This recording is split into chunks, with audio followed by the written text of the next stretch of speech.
Hello, hello, hello, everybody, and Merry Christmas. Welcome to another edition of SoulsBorne Battle to the Death. We're going to pick two random SoulsBorne bosses, and since it is Christmas time, the two bosses will help Santa deliver presents, and whoever helps Santa deliver their presents the fastest and the most correct will be the winner. Santa doesn't usually make these mistakes, but I think sometimes he enlists the help of elves to deliver presents. And much like the U.S. postal system, sometimes they don't always go to the right place. So, sometimes, people make mistakes. And, we will see who does a better job. Anyway, I know I said a couple weeks ago this was a slightly revamped SoulsBorne Battle to the Death. This is a even more revamped SoulsBorne Battle to the Death. I have added some more gimmick stuff to make it kind of more fun, spice things up a little bit. And I've added a few more bosses. So we are going to see what is going to happen in this new and improved SoulsBorne Battle to the Death. So we're going to jump into it right now. And the first competitor coming down the aisle is Dancer of the Boreal Valley, making, I believe, her second appearance on SoulsBorne Battle to Death. One of my favorite bosses of all time in any SoulsBorne game. I love Dancer. I've said that before. Definitely one of those bosses I spent a long period of time on, but still love her. She's a fun boss, and I just think everything about her is amazing. The design, the music, the lore, everything. I think she's great. So, always a joy to see Dancer of the Boreal Valley and SoulsBorne Battle to the Death. All right, we are going to take this wheel for another spin. So, Dancer is going to be helping Santa deliver presents this year. And I think Dancer will do an amazing job. But this is a competition, so we are going to see who Dancer is going to be delivering presents against. It's a one-on-one competition, potentially. You never know.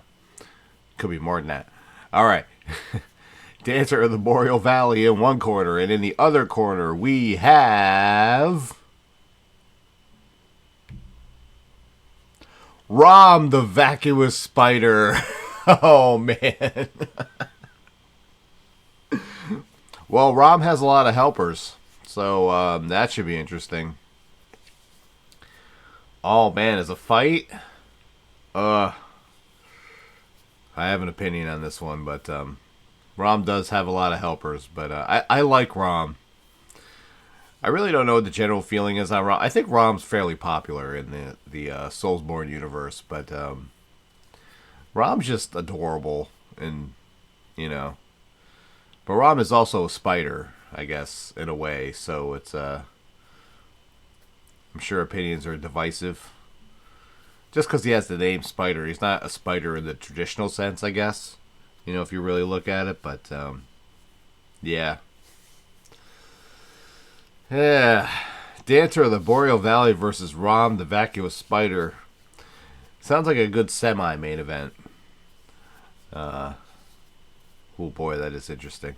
All right, let us go to the contractually obligated bios and let us have a look at Dancer of the Boreal Valley.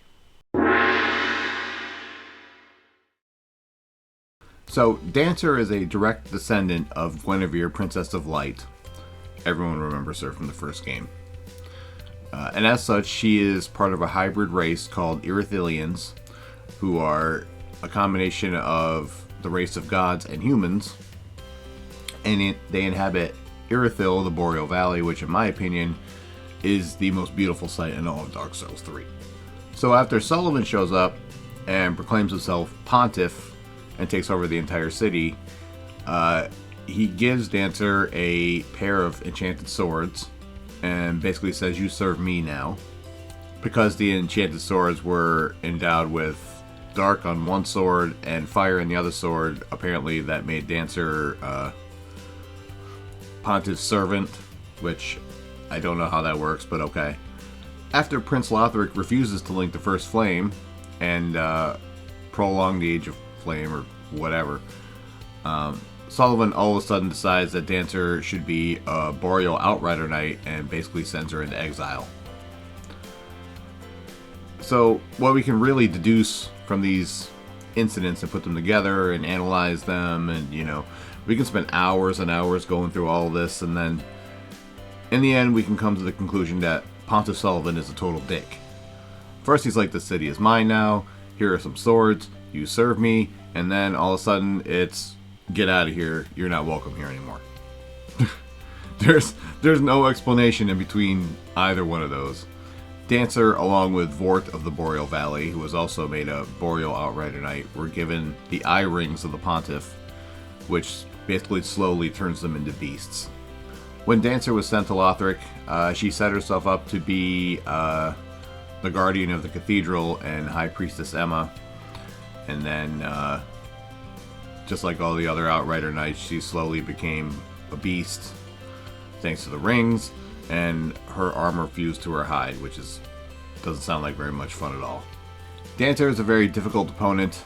She has a great deal of sweeping moves, and she can jump across the stage pretty easily, so there's really not far you can run from her. She will find you eventually, and you will be in for a very difficult fight. Rom, the vacuous spider, was once a scholar in Bergenworth who was made a great one by the Great One Kos. In Bloodborne, there is a barrier that prevents a normal human being, such as myself, allegedly, from being able to see the horrors around them, such as the amygdala and other such things. Rom, the vacuous spider, controls this barrier. Does that make sense to you? Well, I don't know how I or Miyazaki can explain it any better to you. If you don't understand it, then I guess you're just shit out of luck. When you face Rom at Moonside Lake, which by the way is a beautiful boss area, Rom is actually kind of a pitiful creature, and is actually kind of adorable, I think, just my opinion. And when you're actually able to get past her defenses and you're kind of running around the side of her, because her head is armored, and the head of all of her spiders guarding her are armored as well. When you're able to get past around the side of her and she's like slowly trying to turn and she's kind of looking at you and trying to stop you, it's actually kind of sad. And Rom is kind of cute, and it kind of makes you not want to hurt her so much. But and then she drops 20 more of her little spider helper friends out there to stop, to help defend her, and then what follows is probably another 5 to 10 minutes of just frustrating just trying to get around these stupid little spiders to hit them on the ass and try to get rid of them kind of thing. And then you want nothing more than to slice stupid Rom in half and just get rid of her just like that. That's just my experience of fighting Rom. I still love Rom. I still think Rom is adorable. I can't help it. She's just a cute little creature, but Rom is, I think, a unique boss in the FromSoft world, and I think Rom is beloved. I don't have anything to really base that on, but I think people love Rom, and I am very happy to see her make an appearance in SoulsBorne Battle to the Death.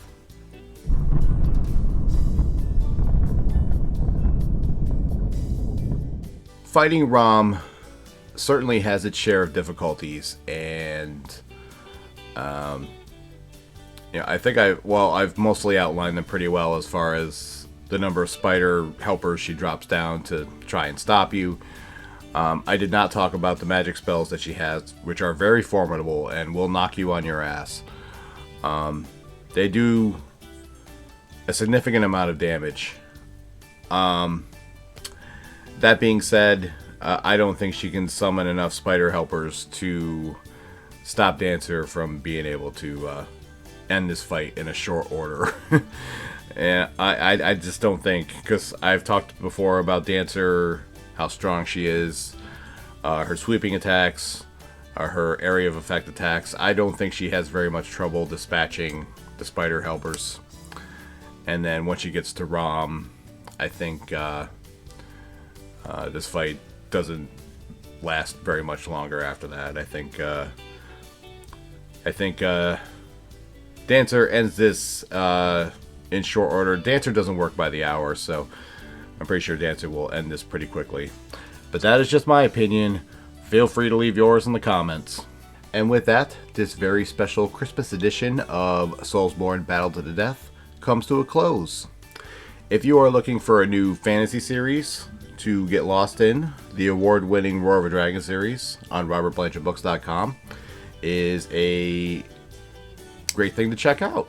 So go there and check that out. You can read the first 3 chapters of each book there for free, so you can make an informed decision before you purchase. If you'd like to hear more about them, the Rise of Dragons podcast, wherever you find your favorite podcasts.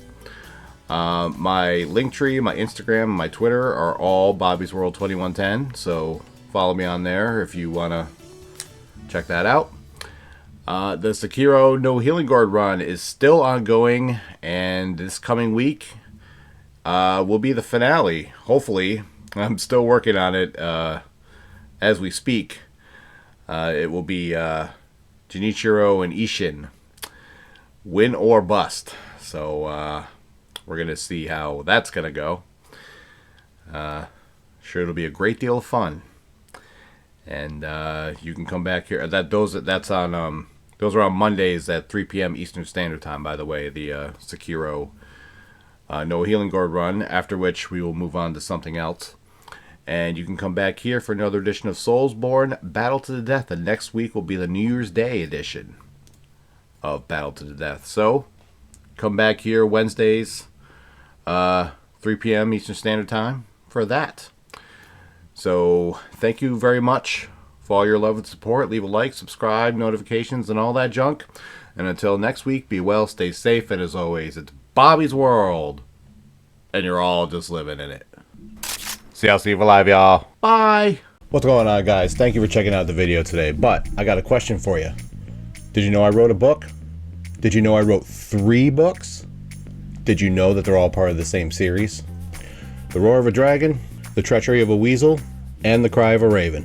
ReadersFavorite.com says that its intensity rivals that of the Game of Thrones series. Now, I personally think that's crazy, but it's not for me to judge. It's for you to judge. Go to robertblanchardbooks.com and you can check out the books right now. But wait, that's not all. All 3 books got 5-star reviews in ReadersFavorite.com. These books won the silver medal in the Literary Titan Awards. The Cry of a Raven won silver at the Global eBook Awards. So what are you waiting for? Read about Aiden's dream to become a Knight of Delmar. Read about his death and resurrection. Oops, I gave that away, didn't I? And read about his journey back home from 3,000 years in the future to stop the evil that started in Delmar. Go to robertblanchardbooks.com. You can read the first 3 chapters of each book there for free. And then, if you're interested, you can buy the books there as well. And if you've already read the books or you just want to hear more about them, you can check out the Rise of Dragons podcast.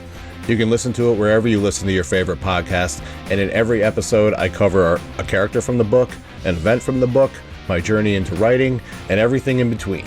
Ripley, what do you got to say about all this? Give me a treat or I will end you. You know she's telling you to check out the books. Go to robertblanchardbooks.com to check out the books or listen to the Rise of Dragons podcast if you want to hear about them. That's all I got to say, and thank you for watching this video.